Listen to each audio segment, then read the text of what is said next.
Tere inimesed! Olen Ergo ja räägin teile jälle ühest ideest, mis on siis videoseerias Eesti Vabariik 100 ideed.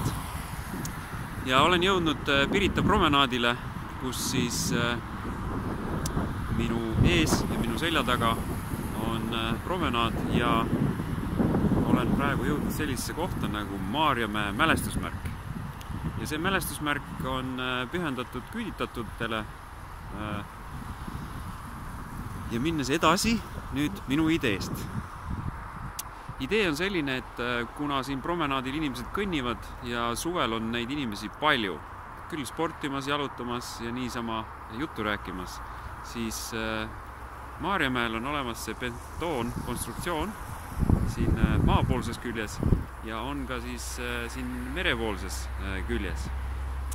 Aga väga lihtne. Teisele poole ehitatakse muuseumit.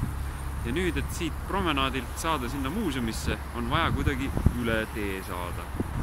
Ja selleks, et seda teha, on võimalus ehitada sild siit siia. 2 betoonkonstruktsiooni vahele. Ja see oleks siis jalakäijate sild.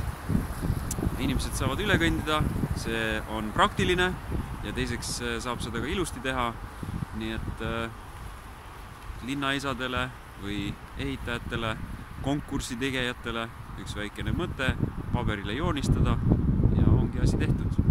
Lisaks veel saaks ka seda ülemist osa kasutada kontsertpaigana. Väga lihtne, teostatav asukoik. Ja lisaks sellele, et kui on olemas see sild, siis saab ka siia merepoolsesse otsa teha väikse vaateplatvormi.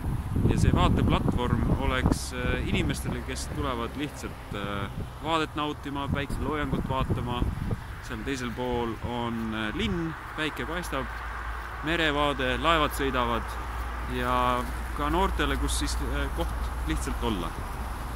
Et see on siis minu järgmine idee, Maarjamäe mälestusmärk mere poolt maa poole ühendada sillaga selleks, et saada muuseumisse ja see on praktiline, ilus koos vaateplatvormiga. 2 ideed ühes. Näeme jälle järgmise idee juures. Aitäh sulle!